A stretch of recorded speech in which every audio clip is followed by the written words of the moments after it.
Other shows we have for you to enjoy at myclassicradio.net. The Avengers was most certainly not a household name in South Africa prior to the radio series. With no national television service until 1976, the mechanism simply was not present in the country to show television programs to mass audiences. While many other countries reveled in the filmed adventures of John Steed and company, South Africa was not equipped to join in the fun. The series took Britain by storm and made a major impression in the American markets, being that greatest of rarities, a British series given a network transmission slot. However, as a filmed series, rather than a videotaped one, The Avengers was able to gain a modicum of exposure in South Africa through film rentals. Come and listen at myclassicradio.net. Other shows we have for you to enjoy at myclassicradio.net. 21 Precinct was a police drama broadcast on CBS from July 7, 1953, to July 26, 1956. It initially served as a summer replacement for My Friend Irma. The show was produced in cooperation with the Patrolmen's Benevolent Association of City of New York and adaptations from True Criminal in New York. The Policeman's Point of View.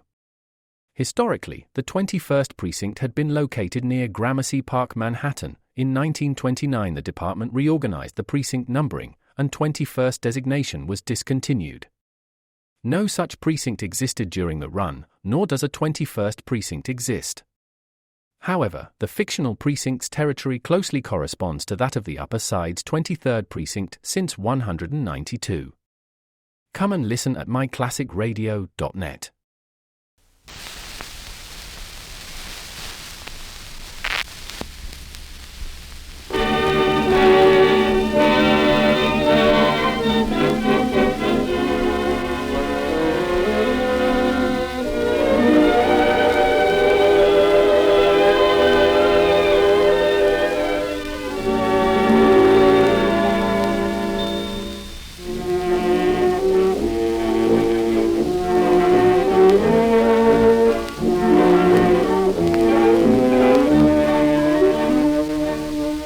Tonight we find Mr. and Mrs. Lockhart, the typical American couple, taking a trip to Europe. That is, Mrs. Lockhart is taking Mr. Lockhart. They are now at sea.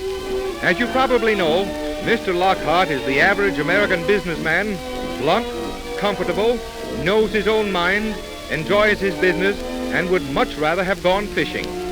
Mrs. Lockhart is the pleasant type of American wife, a thorough housekeeper, belongs to the woman's club in the literary society of her town, and still retains the spirit of romance. We pick them up as they sit in their deck chairs on board a transatlantic liner bound for England.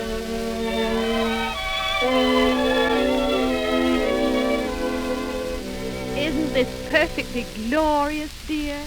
Beautiful sunshine, not a ripple on the water. Aren't you glad you decided to take this trip? Yes, it's comfortable and restful, but we're not off the boat yet. Oh, now, dear, don't look for trouble. And I haven't met anybody on board yet to talk to. Well, you will later on. They say people always become friendly after a day or so at sea. I've already met one very nice Englishwoman. Where did you meet her? In the ladies' lounge last night while you were in the smoker. She's a lecturer or something. Look, that's her now, coming along the deck. I'll call her. No, don't, dear. Why not? Well, we've always heard these English people are so reserved. Nonsense. She's very nice and she's very chatty, and I just adore her accent. Here she comes. Good morning. Now, wait, dear. Oh, good morning. So glad to see you about coming with us. This is my husband, Mr. Lockhart. Pleased to meet you. How do you do? What did you say your name was? I'm sorry, I didn't get your name last evening. No, she didn't get your name. You mean we weren't introduced? How embarrassing. But then, of course, on board ship, you know, one doesn't mind, does one? My name is, Beecham. Beecham? Now, I thought that was it, and I looked all down the passenger list today, and I couldn't find it. No, she couldn't find it. Oh, it's there all right, under the B's. Beecham. Well, how do you spell it? Why, Beaucham. Beecham. Good Lord. Well. My wife was saying you're in the lecturing business. Yes, if that's what you call it. I can hardly call it a business, though. No, maybe that isn't quite the name for it. We call it a racket. Will. What, dear? Racket? I never heard that word before. How do you spell it? Why, R-A-C-Q-U-E-T. Will.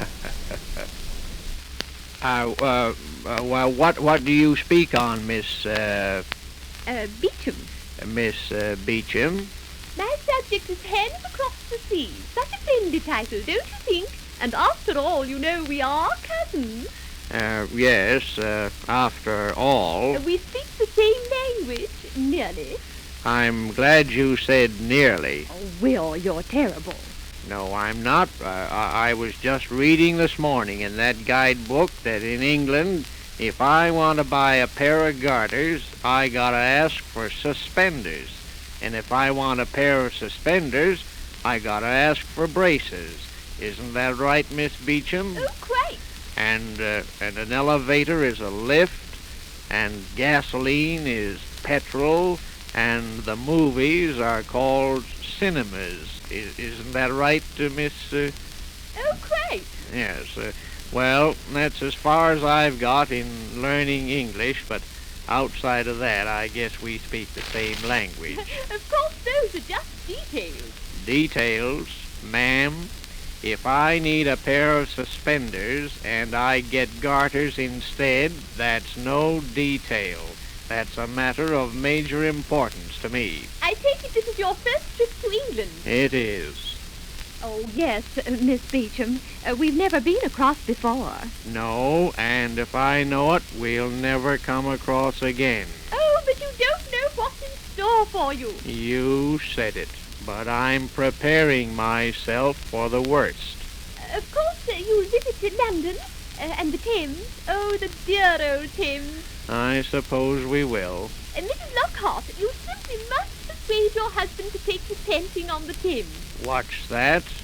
Oh, yes, of course, Miss Beecham. And just what is this panting on the Thames? Panting. P-U-N-T-I-G. Panting. Oh, it's so delightful. I can think of nothing more enjoyable. I wonder if I can explain it to you. Oh, I wish old Charlie could hear this. Oh, Will. Well, now, I'm sure it must be delightful, Miss Beecham. We'll have to try it. Yes, maybe we will. Oh, you must, my dear. It's quite thrilling.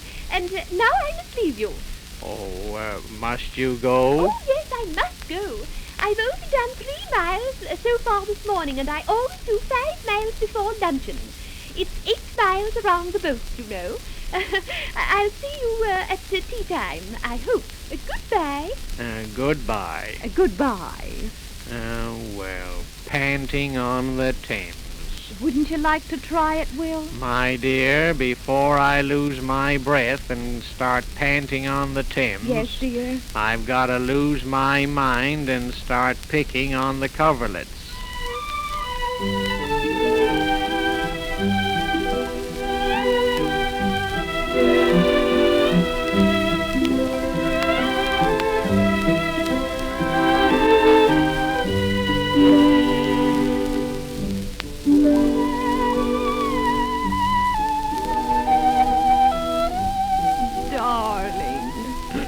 Yes, dear.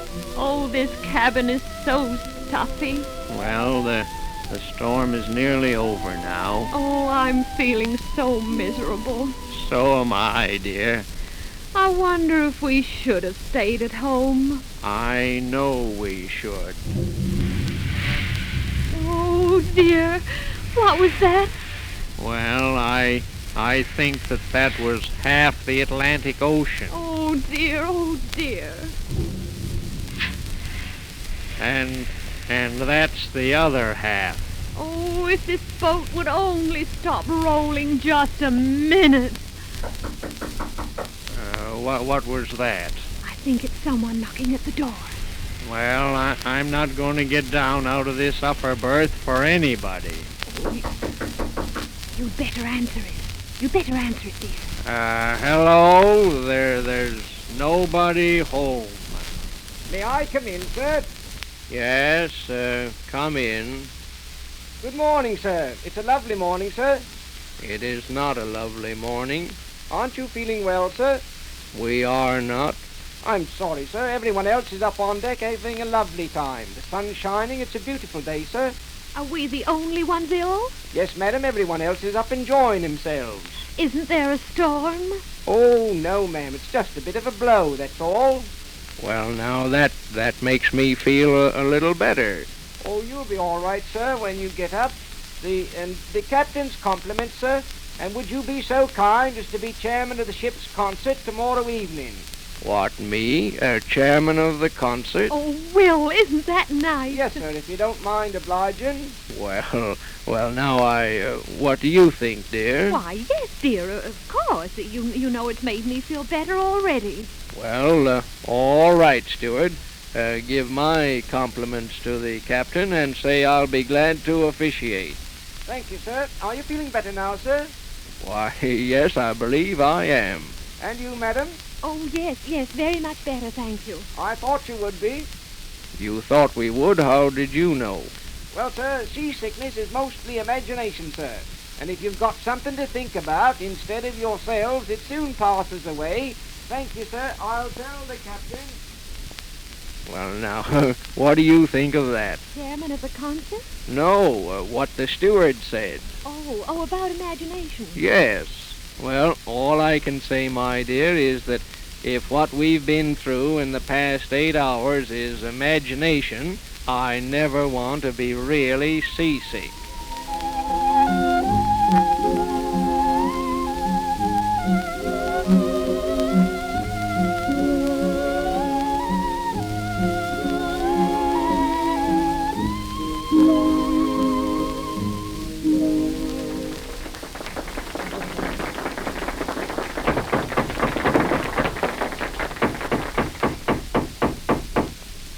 I'm sure we've all enjoyed Mr. Wimmer's rendition of that last number, and now before announcing the last item on the evening's program, I've been requested to extend to you the captain's regrets who has been detained on the bridge on account of the fog.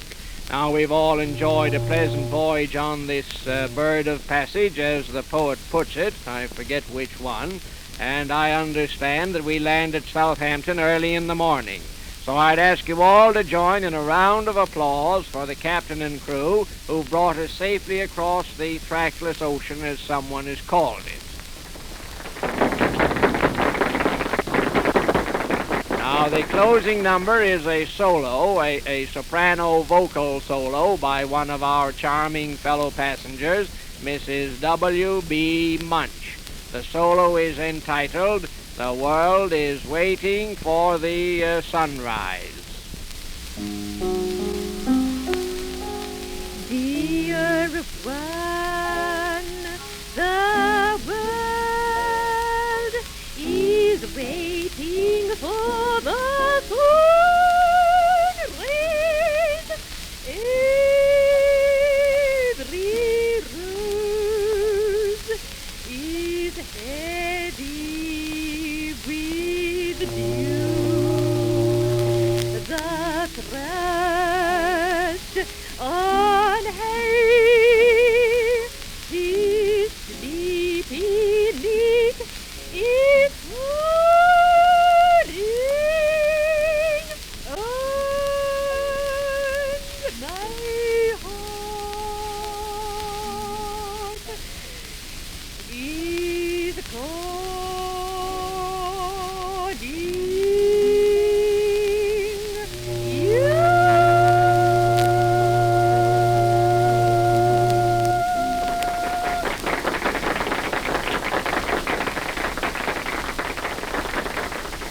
The collection for the Seamen's Fund amounts to $121.69.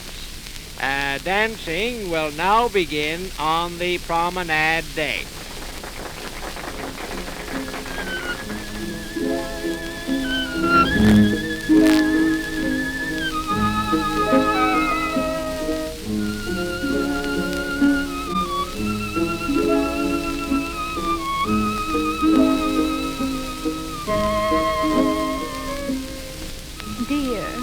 Did you open the porthole a little?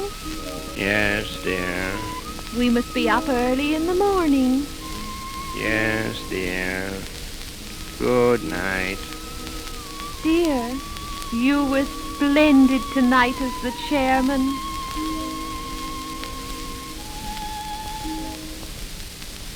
Dear.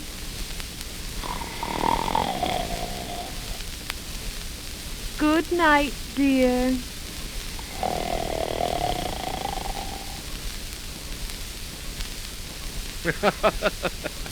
And so we leave the Lockharts until next week at the same time, when we shall join them again as they arrive in England.